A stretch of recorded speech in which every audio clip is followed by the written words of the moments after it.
Yo, what is going on, guys? Rothbox here, and we're back with something a little new today.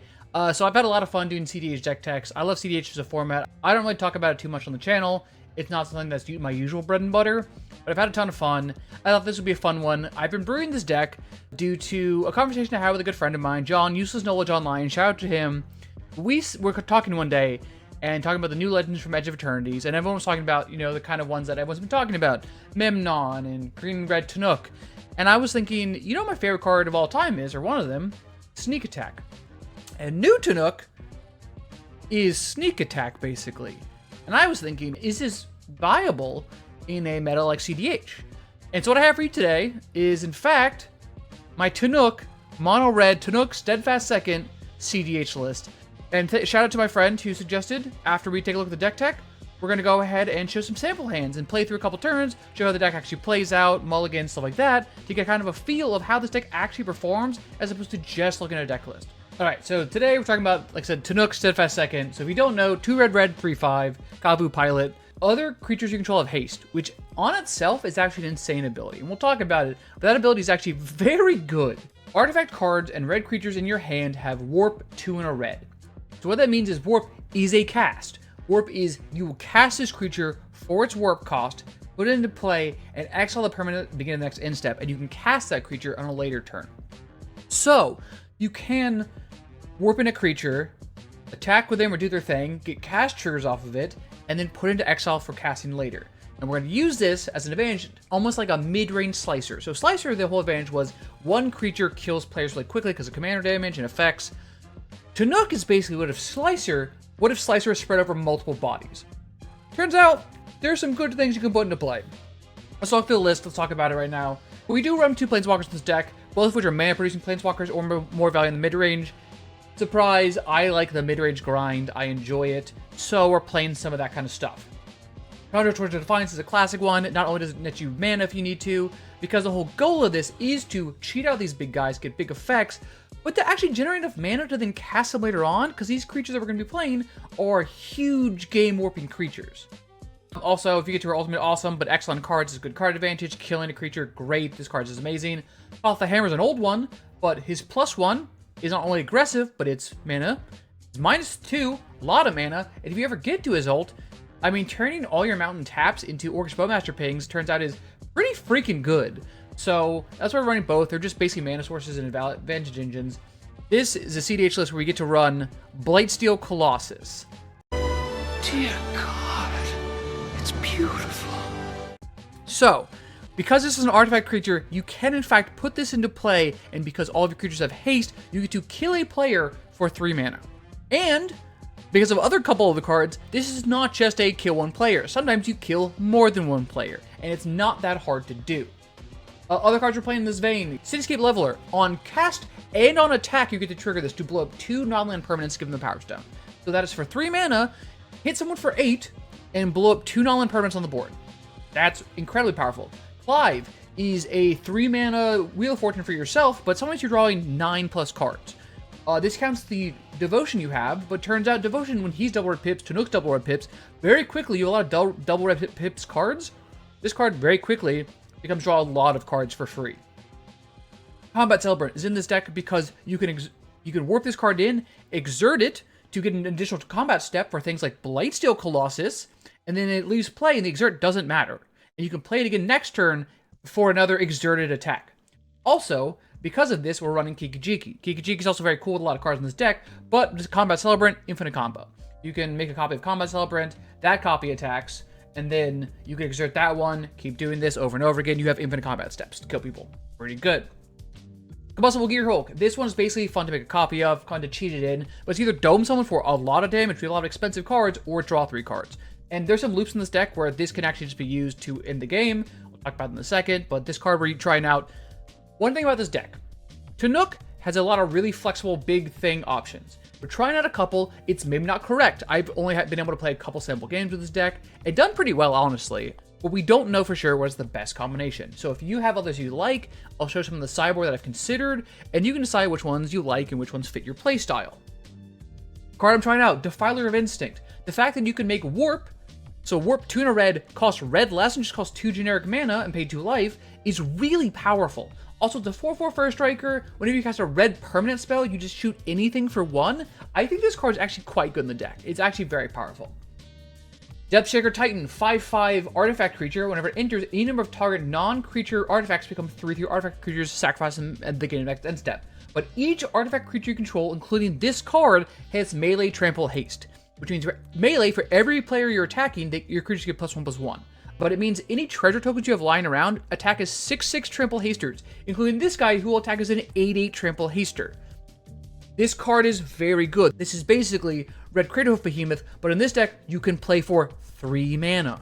That is very powerful. You get to play Ancient Copper Dragon because turns out when you get to cheat this in for 3 mana, hit a player, make, like say on average 10 treasures. You can then cast this next turn and then hit him again. Pretty good. Dualcaster Mage is in this deck because it combos with Bold Duplication. The fact that you can also warp this in for 2 and a red if you just need to get the trigger to copy something and play it on the later turn from exile, that is still an available thing you can do. So if your opponent's trying to detute, you can warp it in, copy the Demonic Tutor, but then also they pass, and then next turn you just get to go, okay, cool, I Demonic Tutored for Molten Duplication, boom, this you cast this from exile, Molten Duplication. These are things you can do. Electro Assault and Battery is a brand new card I'm so excited to have in this deck. You don't lose unspent red mana as steps and phases end, which in this deck you generate a lot of mana. You have a lot of ritual effects, a lot of ritual spells. So if you're not losing mana, it means you get to just bank it to actually cast some of these huge guys from exile. But also, whenever you cast an instant sorcery, gain a red mana, cool. And then whenever he leaves the battlefield, you can pay X and do X damage to a target player. This is very relevant because we have a way to generate infinite mana on this deck, and if you do with this card in play, which is part of the combo, it does fit into the way the combo already works, you get to kill every player at the table. So we'll talk about that also. So this card is also doing double duty. This card is incredible. Atali is hilarious to warp in, just so much card advantage. Fury, amazing to warp in, also 5 mana, not uncastable. This card, it's a ritual creature, part of the infinite mana combo I will talk about, but this card is also incredible. If you're playing red and you're not playing this in CEDH, you're a fool. Goldspan Dragon, we're making lots of treasures. This deck is a treasure deck, and this card's a dragon deck. Hellkite Tyrant makes an appearance in this list because you steal all the artifacts a player controls, and then if you have 20 more artifacts, you win the game. This might come up more than you would think. With Ancient Copper Dragon and things like Goldspan and whatnot, this comes up more than you would assume. Ilharg I'm trying out, it lets you attack, warp Ilharg in, and then just attack with one of these Atalis or Gearhulks or something like that. And then that's pretty cool, because then it bounces back to your hand, you can warp the other creature in for a later cost. Imperial Recruiter, Inti. I'm trying this, it gives all your creatures, whatever creature you want, trample, but also turns extra lands or cards in your hand into other cards. Inti's a cool 2-drop. I don't know if it's the correct card to play in this deck.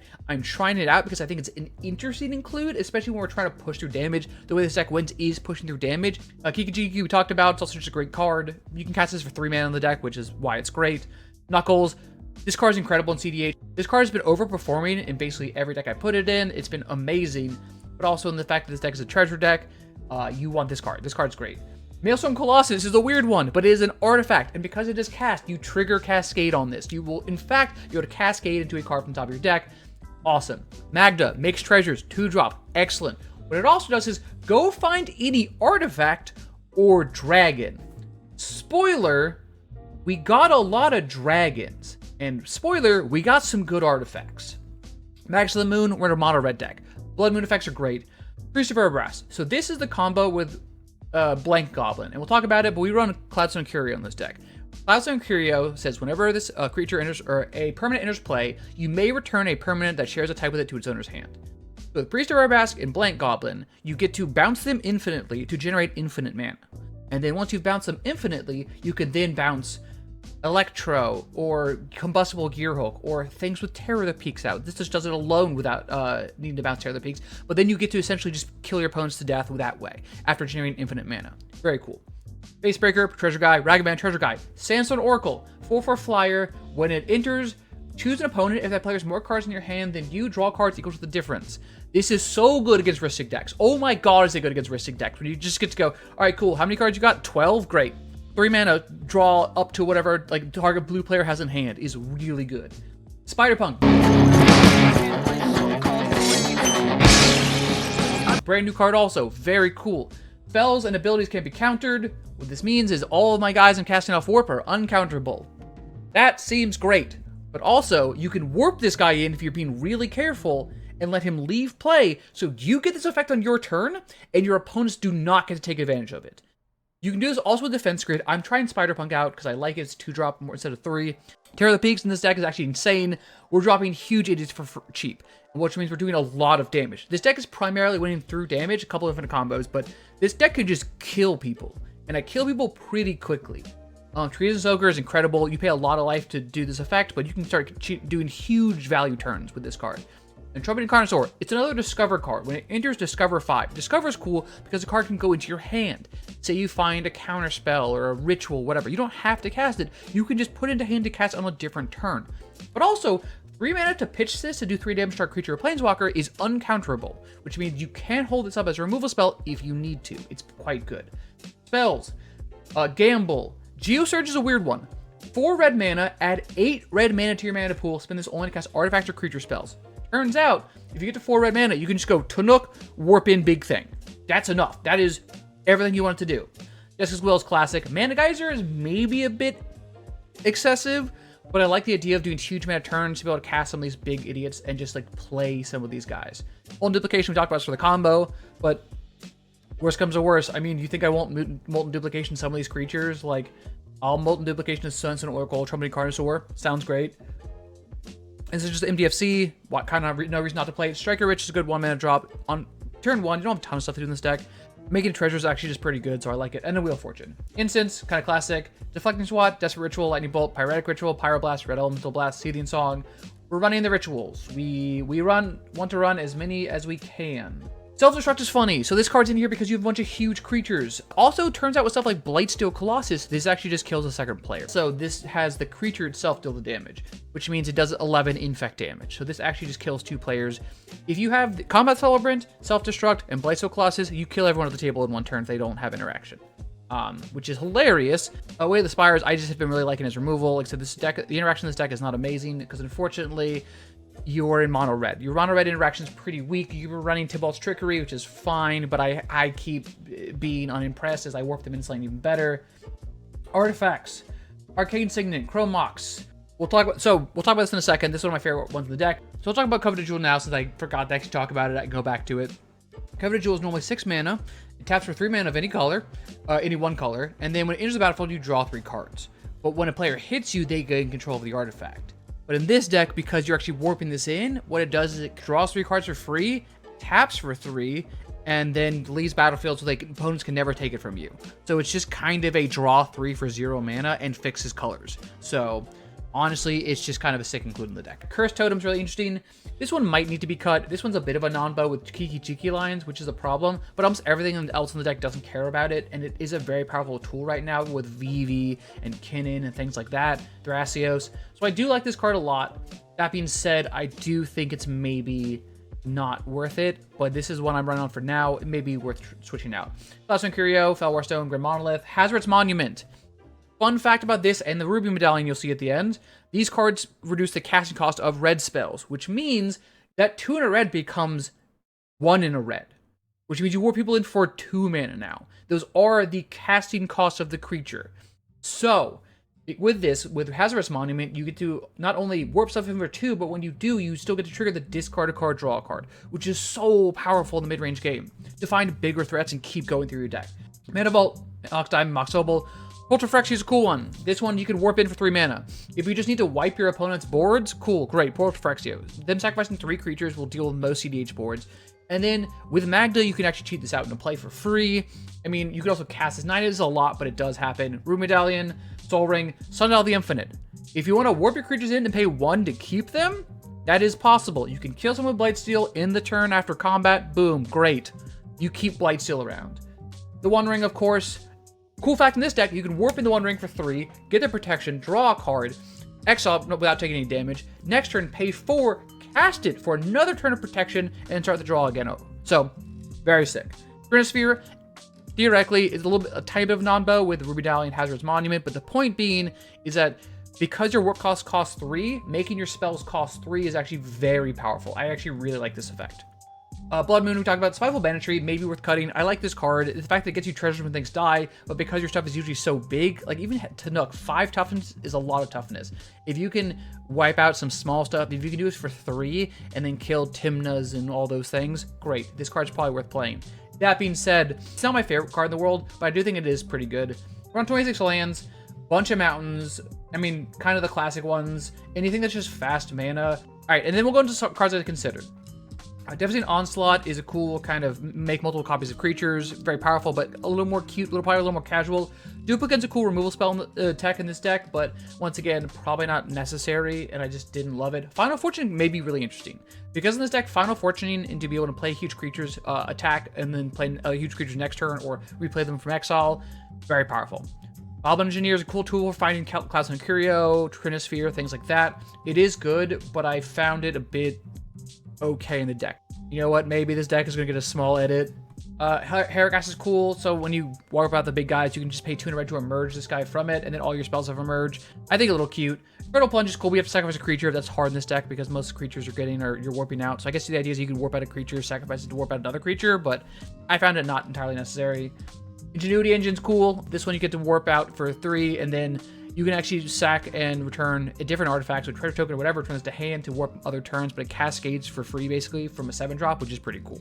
Karlach, this one's cool, and you can attack a lot. Here's the problem. You cannot untap with Kiki Jiki. You cannot make infinite copies, so I just don't think it's quite worth it. Kazuls was cool if you could just chuck some of these like Blightsteals or things at people, but I don't think it's necessary. Millspine's neat, but it's on inters, not attacks, which means you would have to put it in after combat, which is fine, but when you have a 7/5 flying haster, you kind of want to attack with it and play before combat, so it's a bit awkward. Mutant Avoiding Blades is really cool. When you warp this in, you get the indestructible counter on it, and when you remove it, you just dome people for 3 different players for 7. Very cool. I like this card. It's a cool consideration, but probably not enough. The Heb is very cool in this deck. You can make a ton of red mana, maybe worth playing. I just don't know how I feel about it entirely, but I do think it's an interesting consideration. Passionate Archaeologist. If you actually cast your spells from exile from the warp cost, this is a lot of damage. Maybe worth it. I don't know exactly how this deck plays yet. It might be worth including, but this is just a damage card, and it's only a damage if you're casting from the warp afterwards, so maybe not. Sneak Attack cute, but I actually don't think you need a second copy. I actually think that this deck wants to just have Tannuk, but I do think this was a consideration. Instone's cool, you can warp it out and then start doing stuff, but this deck doesn't really storm out, so Instone doesn't feel as powerful. It's still good, but I just don't think it's as necessary. It might be worth including if you really want to focus on the Magda kind of stuff, but that's kind of my only consideration. Breach we talked about. Vexing Bauble is a consideration also, but with a bunch of cascade effects, this card actually became very awkward and I didn't love it. And Zell's Conscript was originally in there for Kiki combos also, but same thing. I think the Kiki combos with Celebrant is better in general, so I'm fine with that. That is the list. You know, guys, we're gonna do this live. Give me a few minutes, and I'm gonna do a quick little edit on this because, like I said, this deck is in flux. So we're gonna do a quick edit, and I'll show you what it looks like. All right, so I actually made some live swaps, actually kind of looking at the Underworld Breach line. So what we've actually ended up cutting, and I can show you here, we ended up cutting for Breach, Crane Station, LAD, Goblin Engineer. We ended up cutting Cavern Horde Dragon, which I think is cool, but I think the other dragon is better. I cut Spiteful Banditry, which I think is good, but I just said like it's good, but I don't think in this deck it's super important. I think we have to have other removal spells as well. Lightning Greaves, because we're only really protecting Tannuk, I don't think it's 100% necessary. It maybe is, but I think it's worth the consideration to cut. And we also cut Mana Geyser. There we go. We also got Mana Geyser. Like I said, this one's probably a little ambitious. That being said, though, let's take a look at some of the playtests for this deck and see how it looks. We're going to play this like we would... sorry, it's on both the screen, but it says I rolled a 3, so I'm in seat 3. Would I keep this hand in seat 3? Jesus Christ, yes, I would keep this hand on the seat 3. Okay, this hand seems pretty good. The downside is you can cheat an Ilharg, but Ilharg's not doing a ton on its own. But we have insane mana here. And I think that might be fine on its own. So let's draw a card. Oh, okay, well, this hand became... Well, yeah. Now, I mean, the problem is if someone has a fish out, it's really awkward for us. If someone has a fish out, how would we play this? We play it probably differently. I actually don't think we can. I think we'd have to turbo is the problem. Because you would have to play this, pitch Talon, tap this, play this. And then you're just playing Ilharg. Just hard cast Ilharg here. Yeah. So they can't deal with it. which is not the easiest thing to deal with. You get to attack with Ilharg, put this into play tapped and attacking. You get to just kill a player, so that's cool. And then, oh, that's how it saves tap. But then second main phase, you can also just cast out Tannuk. Pass turn. Oh yeah, so like this is what I'm talking about though. So now I get to just, I mean, this came back to hand. Now I can just play Jessica's Will, make an amount of mana, exile 3 cards, and then if you can play Ruby Medallion here, and then from that play this, actually nets you mana, play the Defiler of Instinct, which everything costs less as well.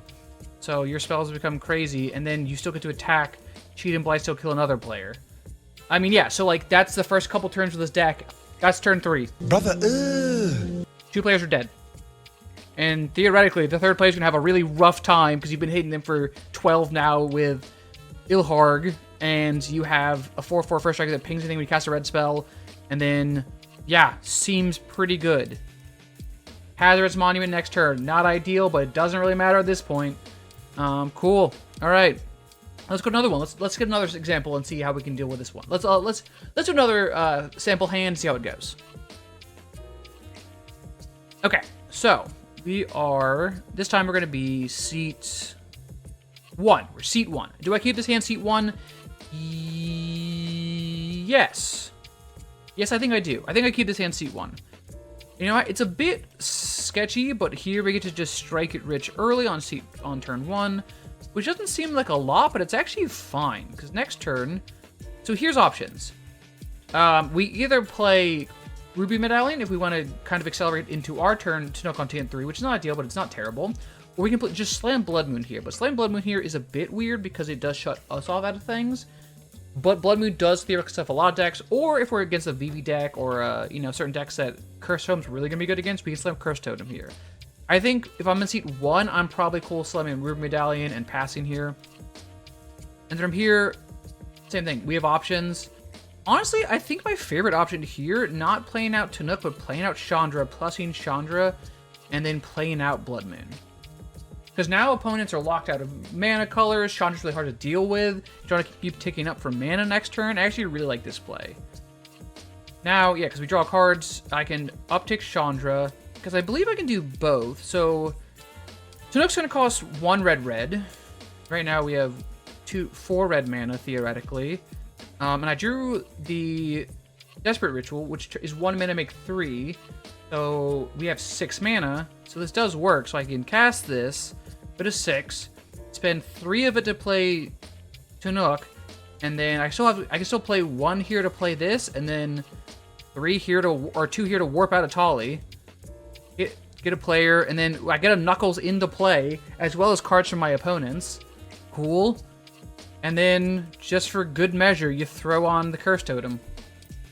You say, good luck. This warps back out, but now, next turn, that stays tapped, but, I mean, cool, okay, so now we can just say, oh, sorry, this is warped out.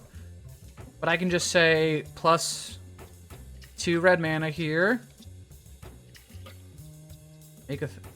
Warp this out, cascade into Plasma Curio, sure. Not great here, but it's actually fine. But also means I can go to combat, attack with stuff, including this guy, and then we attack. I can then post Making Treasures, crack them, play out the Sandstone Oracle, and then stack the trigger, so I'm going to bounce this creature back to hand after drawing cards. So say someone has 4, let's say 4 cards. 1, 2, 3, 4. Then I can bounce this back to hand. This gets warped out at end of turn. Once again, cool. Seems good to me. Haven't even played a land for turn, so I can play this Cavern of Souls and name Golem. And we have both these are Golems, actually. So now they're uncounterable, both of them. So, I mean, same thing seems pretty good. Now Blightstone gets to start killing people. The Maelstrom Colossus gets to nest more mana. I mean, here, if we can find Mind Goblin, this is the card we would get off Maelstrom Colossus. We get to just go infinite, so... Yeah. I mean, seems pretty good. That was a pretty good one. Seat 1. Not the fastest win, but like I said, that is scary. That's a lot of pressure early on, and doing pretty alright. Alright, so let's do one more. Let's do one more example. Roll a 2. Seat 2. Do you keep this hand going second? If you can get the Geosurge, I think this hand is worth it, but if you can't get the Geosurge, that's rough. Imperial Cruider. What does it get me here? Knuckles, probably? Probably gets me a Knuckles, maybe a Magda? I don't think you keep this hand going second. So this was second 7. This hand I would keep. Yeah, let's keep this hand. Draw a card. Okay. I think you play Mana Vault. Belwar Stone, floating 1 mana. Arcane Signet, cool. Yeah, so this stays tapped, but I mean, like I said, if you, yeah, here if you want, you just get to tap out on turn 2. Play Tannuk, and then you're kind of off to the races here. I mean, it's not a great Lency, but 1, 2, 3, 4, 5. I mean, if you really want, you can just go Tear of the Peaks, Exile Simian Spirit Guide, Blightsteel Colossus, kill a player, and also deal 11 damage to someone else, or 16 damage to someone else, or, you know, more. And then these both get warped out, but I mean, yeah, cool. Like, don't forget, you can cast these from Warp. You can just cast the Tear of the Peaks. That is a castable card from this. Does have haste again. And yeah, so now you have stuff like, so now you can just go play this, down tick, make 2 mana. That's 3 mana. Warp out Ilharg, put in this play, make treasures. Like, the problem is right now you're out of cards in hand. That's the downside of this deck, is that you have to find Clive or Sandstone Oracle. Those cards are very important to the deck. Those are huge card advantage cards, and you need them in this deck. Without them, you need wheels, you need those. You can see how powerful this deck can be and explosive it can be. So the upside is this deck attacks with creatures and big creatures. CEDH is not conducive to being able to stop big creatures. There's a reason that Tolly does okay. Turns out after you summon this combo, you just get huge value. You just have a huge-ass dinosaur, which kills people. Ob Nixilis gets to do the same thing for similar reasons. So this is cool for this deck. I think it's really neat that it gets to go wide, essentially, and gets to run very powerful things with warp effects. Downside, we talked about this a billion times. You're not a turbo deck. You don't get to win on turn 2, really. You're not really going to do it. You're going to probably kill people on 3 or 4. And even then, sometimes the problem is if 3 people are the problem and you can kill 2 people with Blight Steels, sometimes you lose to the 3rd player. It just happens. Other issue, you're in mono red. Your interaction suite is very limited, and that's not ideal. And your tutor suite is even more limited. It's pretty bad. Mono red does not have good tutors, so we try to play the Cascade cards and some of the wheel cards to get better advantage, but that's kind of the best we can do here. Mulligans are a bit awkward. You have to have both mana ramp to get Tannuk out early, and then also a big thing to capitalize on. It's kind of like Ob Nixilis. If you've ever played Ob Nixilis, you need the engine piece and a way to get to Ob Nixilis very fast. Ob Nixilis on its own can trigger himself, though, while people fetching fetch lands and stuff, so that's a little more flexible. This deck, you really have to have stuff in hand. If you just draw poorly, you're not going to win that game. It is a downside. This deck is not a tier 1 deck by any means. I think this deck is a very fringe deck. That being said, I think it's an extremely fun deck to play.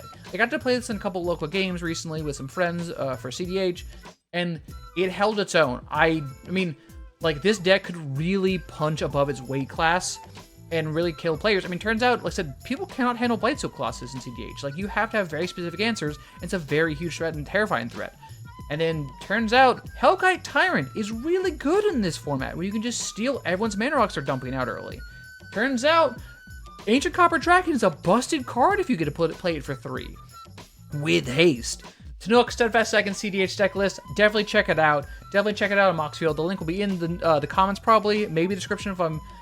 YouTube kind of sucks right now and is being very restrictive over certain things, so I'm doing my best. But everyone, thank you so much. I always appreciate everyone tuning in my videos, leaving comments, asking questions. I'm happy to answer any questions you've got.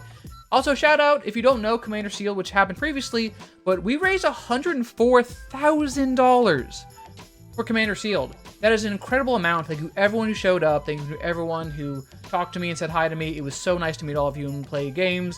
I got to run my creator event, which is a Mystery Booster 2 draft, which I love doing, so it was so nice to do that. And yeah, everyone, stay safe. And in the meantime, peace.